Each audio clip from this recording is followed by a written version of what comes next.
Hello everyone, happy Valentine's. This is a VR on the Deck Crush tag, and I'll put other people's videos below. But I've been watching these all morning and nearly have spent loads of money buying other people's favourite love at first sight decks and everything. So I thought I would do one of my own. And the first deck is the Fling, which is a deck you had a short period of wild times with. And this is the only deck in my collection which has its own homemade bag. So I must have loved it at one point, and I surely did. It's the Desert Illuminations Tarot. I just love this deck. It's like my good times deck, my favourite ever Judgment card. I used it pretty much daily for quite a long time, actually, over a year. This is the first edition, so it still has the borders. And yeah, whatever mood I was in, always cheered me up. It gives really positive, uplifting readings. But when I sort of gradually stopped using it, and the bag, I think, was the last straw, so I've kind of found it a retirement home in its nice little bag. But, you know, I did really spend a lot of time with this deck for a period of time, and it's my Fling deck for sure. So that's the Desert Illuminations. The next one is Puppy Love, a deck which you were infatuated with but couldn't make a long-term commitment to. And I have chosen the Oak, Ash and Thorn. So when I saw this, I was like, oh my gosh, this art is amazing. It really is amazing. I love nature, I love the landscapes, I love the colour palette. But it was quite hard for me to read with it, and I'm not sure whether that's because, I mean, I love decks with no people in, so it shouldn't have been a problem that it's just animals.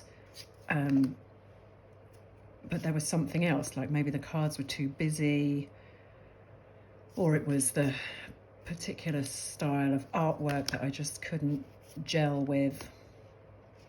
But I really did try, and I got it out again this autumn and winter to see whether it was going to be a seasonal deck, and obviously I've still got it, so I haven't got plans to move it on, but it's one of those decks where I wish that I liked it better. I wish that it worked better for me, because it's just beautiful. Okay, the next deck is the Friends with Benefits, a deck you care about and sometimes extremely passionate about. And I've got two actually. So the Badass Tarot deck by Harley Spencer. This is just epic. This reminds me of when I used to be young, free and single and a bit naughty and a girl about town, not giving a shit. Brilliant. So when I want to reconnect with that part of myself, I definitely go for the Badass Tarot. It just makes me laugh.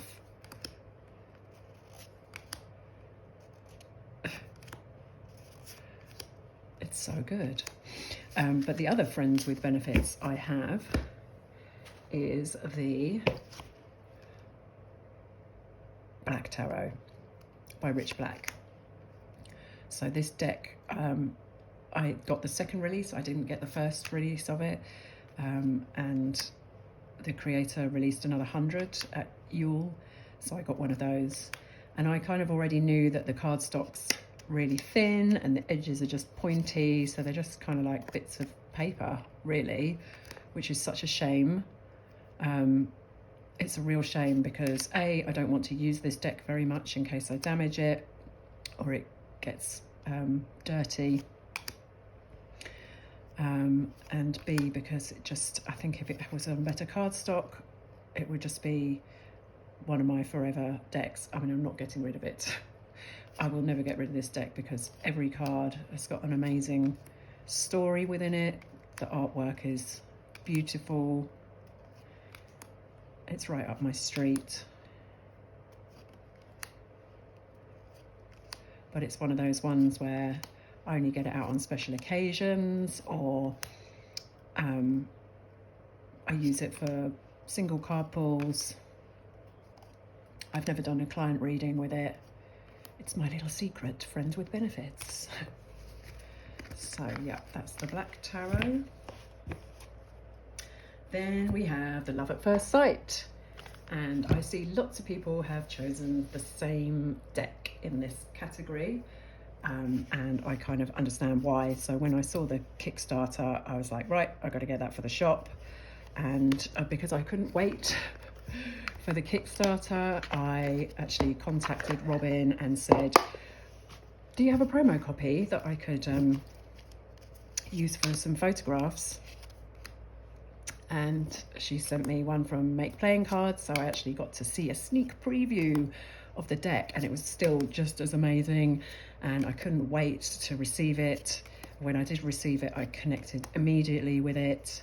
It's just something about, again, each card has its own story. It's good for meditating on. The artwork is just ridiculously good.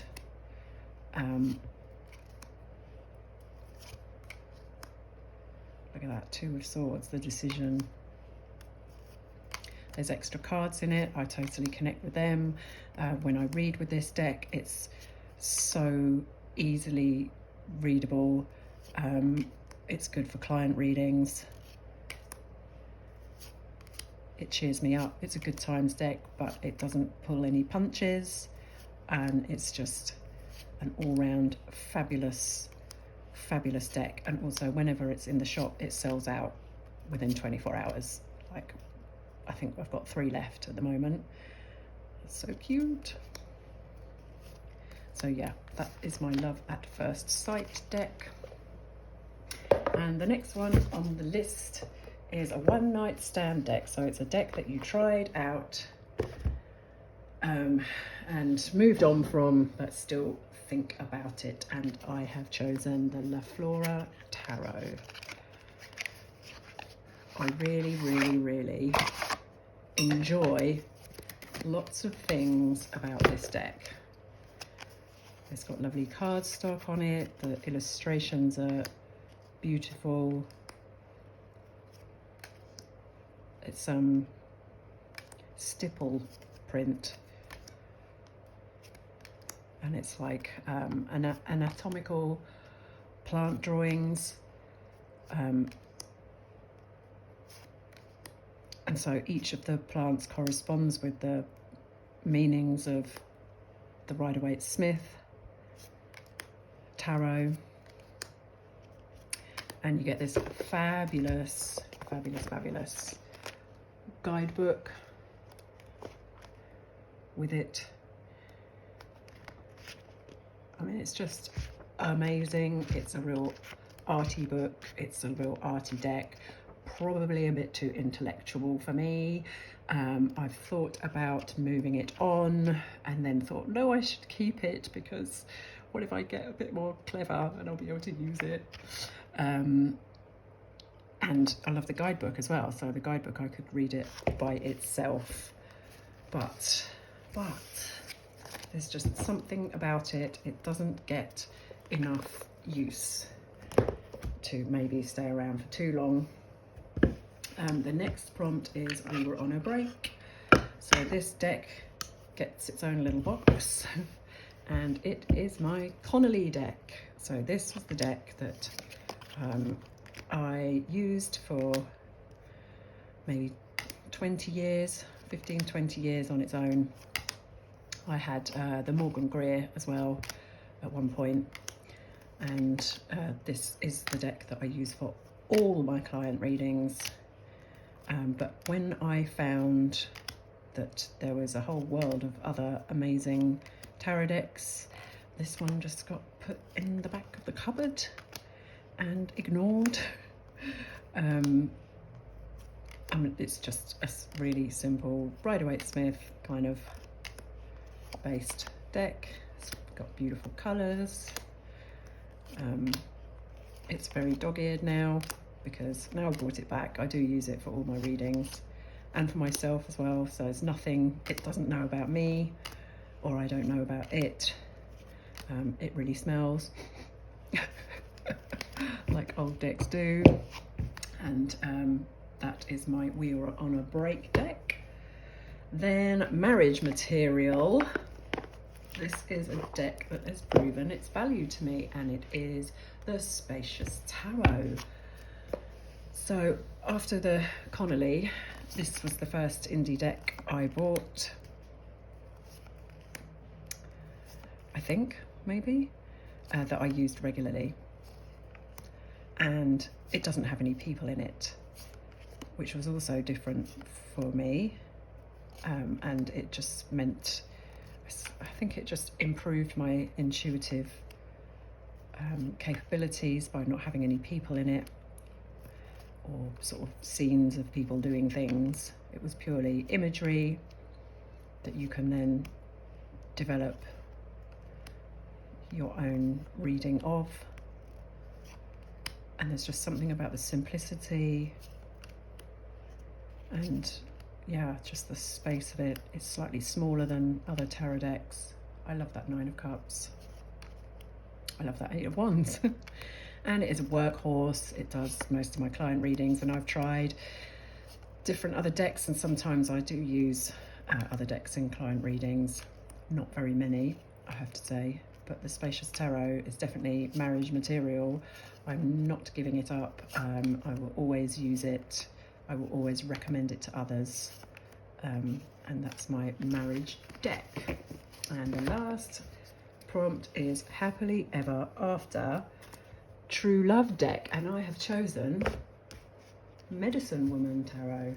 This has also got its little bag because the box was so tatty when I got my copy from eBay. And a friend told me about this. And I was like, oh, that sounds interesting. And when I got it, I was literally amazed at the messages and the readings that it gives, and just the feeling that you have when you're using this deck, or the feeling that I have when I'm using this deck, is just, it's a sense of peace, it's a sense of inner knowing, it's a sense of being connected to something bigger than myself. Everything seems to be upside down. I mean, look, I'm a bit of an old hippie, really. So this kind of thing really appeals to me. And I don't use it every day, but I do use it when I need guidance or I feel sad or anxious. So it's definitely a nurturing deck. The book is just brilliant. There's quite a lot to read on each card, and it's so well written. It's probably my favourite tarot book as well. So that's it for my deck crushes. I will obviously be looking at everybody else's tags as well, because I think it's a brilliant tag. I'm really enjoying myself, and yeah, thanks for watching. Bye.